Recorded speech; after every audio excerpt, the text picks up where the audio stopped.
ఒక విచిత్రమైన పరిస్థితి ఏంటంటే, మనకి ఆకివీడు రామాలయానికి సంబంధించి అది ఆల్రెడీ రామాలయం ఉంది. ఆ రామాలయంని ఆహ్, శిథిలావస్థలో తీసుకెళ్ళే ప్రయత్నం చేశారు. దాన్ని బాగు చేసేటటువంటి ప్రయత్నం చేస్తే అంటే ముందేమో అది శిథిలావస్థలో ఉందని పేపర్‌లో జెప్పిచ్చారు. అది బాగు చేసే ప్రయత్నం చేస్తే చేసినటువంటి వాళ్ళని కొట్టారు. ఆ తరువాత అదేంటని అడగడానికొచ్చిన ఎమ్మెల్యే మీద దాడి చేసే ప్రయత్నం చేశారు. అదేమంటే అది రామాలయాన్ని మళ్ళీ కడతానంటున్నాడు. అది గొంతేనమ్మ గుడి అన్నారు. కాసేపు ధర్మసత్రం అన్నారు. కాసేపు రచ్చబండ అన్నారు. రాములు వారి గుడిని నాశనం చేసేందుకు మాత్రం అదేమంటే చివరికి ఏమని పెట్టారు? చుట్టూ క్రిస్టియన్స్ ఉన్నారు. ఎస్సీస్ ఉన్నారు. కన్వర్టెడ్ క్రిస్టియన్స్ ఉన్నారు కాబట్టి అక్కడ గుడి కడితే మత కల్లోలాలు రేగుతాయి అని చెప్పేసి హైకోర్టు దాకా వెళ్లారు. నిజంగా అట్లా అన్నోళ్ళని తీసుకెళ్లి జైల్లో పెట్టాలి. ఎందుకంటే ఆహ్, 10 మంది క్రిస్టియన్స్ మధ్యలో గుడి కట్టకూడదు అని చెప్పడానికి ఏ విధమైన అర్హత ఉంది?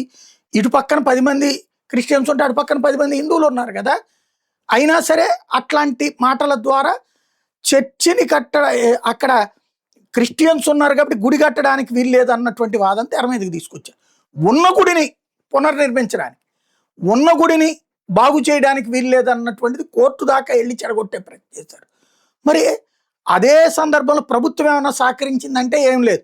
ఆ రఘురామకృష్ణరాజు మొండిగా ముందుకు తిరిగాడు కాబట్టి నడిచింది. ఆ లాయర్లను పెట్టుకున్నాడు. అదే మామూలోడైతే గనక ఒక కమిటీ వేస్తే గనక నిజమైన కమిటీ ఉంటే ఫుట్బాల్ ఆడుకునేవాళ్ళు వాళ్ళు. కోర్టులు ఇట్లాగే జీవితకాలం తిరగాల్సి వచ్చేది. ఇక అదేది చేతకాక ఆ గుడిని శిథిలావస్థకు చేసి వదిలేసి ఇంటికి వెళ్ళిపోవాల్సి వచ్చేది. ఒక రఘురామకృష్ణరాజు మొండిగా ఉన్నాడు, రాజకీయంగా ఉన్నాడు కాబట్టి చేయగలిగాడు. ప్రభుత్వం నుంచి ఏ సాయం అన్నది ఏంటంటే నథింగ్. అదే ఇప్పుడు చూడండి, కడప జిల్లా రాజంపేట మండలంలోని శంకరాపురం పక్కన వీధిలో ఉన్న రామాపురంలో ఓ చర్చ్ ఉంది. హొసన్నా మినిస్ట్రీస్ వాళ్ళు చర్చి కట్టుకోవడానికి పూర్వ అన్నమయ్య జిల్లా కలెక్టర్ అనుమతి ఇచ్చారు.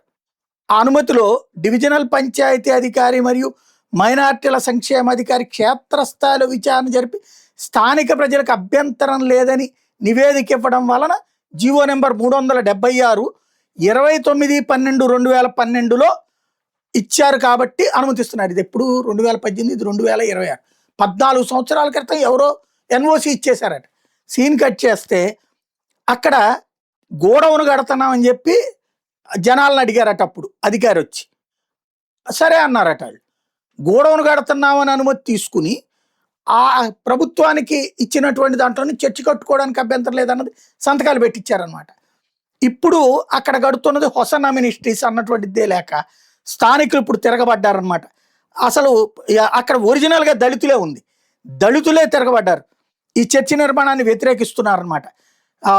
మే 6, 2026 నాడు చర్చ్ ఓపెనింగ్ అంటే రాజంపేట టౌన్ మొత్తం బ్యానర్లు వేయడం, దాన్ని వ్యతిరేకిస్తూ ఇప్పుడు వాళ్ళ ఆందోళనకు దిగారు. 200 దళిత కుటుంబాలు మా ఊర్లో మాకు చర్చ్ వద్దంటున్నా ఎందుకు నిర్మాణం చేస్తున్నారని అడుగుతున్నారు. ఏది వాళ్ళకి కూడా తెలియకుండా మోసం చేశారు. అది తేడా.